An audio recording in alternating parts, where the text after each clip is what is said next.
Hello, welcome to the All for the Culture YouTube show and podcast. Today, we got a special guest in the building. I mean, we got a legend in the building. And when I say a legend, I mean a legend. Over 22 million albums sold. Discovered Swisha House with Mike Watts. Helped careers like Chamillionaire, Slim Thug, Mike Jones, and many more. And I'm telling you right now, if you put in the comments that you don't know him, you better not ever jam a Swisha House tape. You better not pick up a Sprite. You better not drink a double cup and pull you a foe. You better not chuck up a deuce or throw up the H, because this man reps H-Town like no other. OG Ron C and I Rome are in the building today. What's up, man? How y'all doing, man? What's up, man? My boy I Rome in here. Yeah, we got I Rome here too. Working with OG Ron C, and we're going to get into his story in a little bit. So, OG, let me ask you, man. I've always wondered with you, like, I hear a lot about how, I've heard a lot about you, Swisha House, and then after that. But I want to know, how did you meet Mike Watts? How did you get to Swisha House? How did you get all that? How did you get radio, there? Man. Radio, the box, actually. You know, I started working for the box in like 93. That's right around the time the box had started. Box probably had been up about a year. I started working there in 93, and then Michael Watts came probably about like 94. Actually, he came in 94, a year later. Okay. So I started working there permanently in 93. I was actually working there in 91 before I went to college, and then I came back home and started working there permanently. So. Oh, okay. Where'd you go to college? Wiley College. Oh, okay. Where's that? East Texas, Marshall, Texas. Oh, okay. What did you major in? Mass communications. Oh, okay, cool. Cool. That's where they shot the movie. The debate, the Great Debate. That's where they shot that. The Great movie. Debaters. Yeah, with Denzel. Yeah. Okay. That's cool. I didn't know that. Oh, that's awesome. So, you talked about meeting Mike Watts. How did y'all meet, and how did y'all build that relationship? And just talk about that. I want to know about that. Well, Michael Watts, was already a popular mixtape DJ. And he a few years older than me, and my uncle was probably Michael Watts' age, probably a few years older than Michael Watts. So Michael Watts used to sell his mixtapes. He used to make these mixtapes that he did R&B music over hip hop music, over the hip hop beats. Like he would put Al Green over the new hip hop beats. Yeah. So those was popular. He sold them in the flea market, and he was just a popular DJ on the north side. Okay. So. Yeah. By the time we got to radio, Watts was doing what he called Swisher mixes, which he was starting to slow down records, and the reason why he was slow, he did that was just to give the north side a platform to, be able to talk about north side stuff and just glorify north side stuff, because, DJ Screw and the south side, it was just all about the south side. Yeah.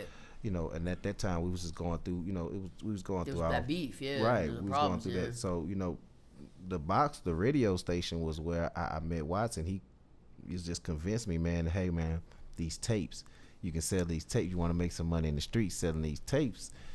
And at first I couldn't. He just give me 10 tapes. I just couldn't sell the tapes, man. And he just was always telling me. So I kind of used to get discouraged and tell him, man, listen, it's about the radio. If we get on the radio and keep saying our name more, I was almost, if you want to say, it was almost kind of like a loyalty to the radio. Oh, okay. Because I was thinking radio. And Watts was like, no, man, the streets. You know what I'm saying? Okay. The label? Is that what he was kind of saying? Like, let's do the label type thing? Well, no, this was before the label. He was just saying the streets with the mixtapes, man. Just get out here and hustle these mixtapes. Okay. You can do it. And I was like, he was from Homestead. I'm from, I'm from Fifth Ward. I'm from North Side, but I'm from a different part of the North Side he from. And so, and it just couldn't work for me. Yeah. And I just had to start giving the tapes away, and still paying Michael Watts for his tapes, but until he started letting me talk on the tapes. And I started shouting my neighborhood out, and that's when it just became a real relationship. Oh, that's good. And y'all still cool to this day, right? Like when y'all parted ways or y'all went different ways in business, it wasn't like a problem or nothing. It was just like I want to do my own. No, it was immaturity. Oh, okay. It was actually, and being just young and being young and. Shit, we all had money by that time too. Yeah. So shit, shit, fuck me, fuck you. You know what I'm saying? Man, that's shit, what happened. I can go get. Man, that's what happened. I got my own goddamn money. Fuck you. I can go do my thing. You can go do your thing. So and it just had, it was just some immaturity stuff that was actually because it wasn't like nobody done nothing to each other. It was we didn't know business. Okay. So that was the fault of it. You know what I'm saying? We just didn't know business at the time, and we had lots of money and didn't know business. So. When we don't know business things, one thing leads to another, and that's what it happened. Y'all owned a nightclub together too, as well, right?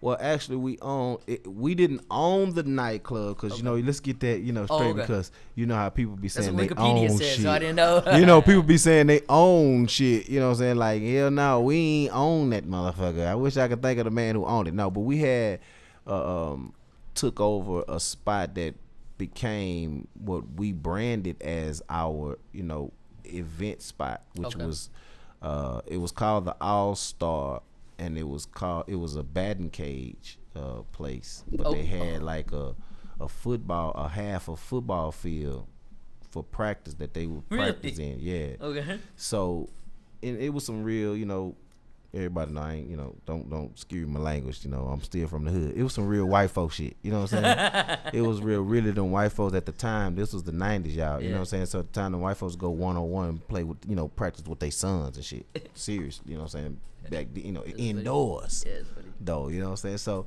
I found that motherfucker, and I asked the man to let me rent it out one day. Shit, and he let me rent it out, and shit, we just started calling that motherfucker. It was the All Star already, so it was just the team parties, and it lasted for 3 years because I was the only one through parties there. Oh, okay. So it ended up being a every Saturday and every Friday thing. Okay. So that's the reason why people might think it was our club because it went on for 3 years. Smart business move. Yeah, it lasted for 3 years. I just, I and you would charge like a cover and stuff and all that? Hell yeah. Hell yeah, we was getting that chips when we was young, baby. Shit, yeah. So, hate her, but I fuck her like a lover. I was fighting, but we kiss under the cover. And baby, I don't ever play around with you. Soon as we get together, you know what's going down. She say she love when I'm up in it. Them other niggas ain't with it. She like, what's your favorite position? I'm like, baby, every position. And I love when you wash the dishes. Not because you washing the dishes. It's because I'm a little short you be wearing when you walk around in the kitchen, yeah.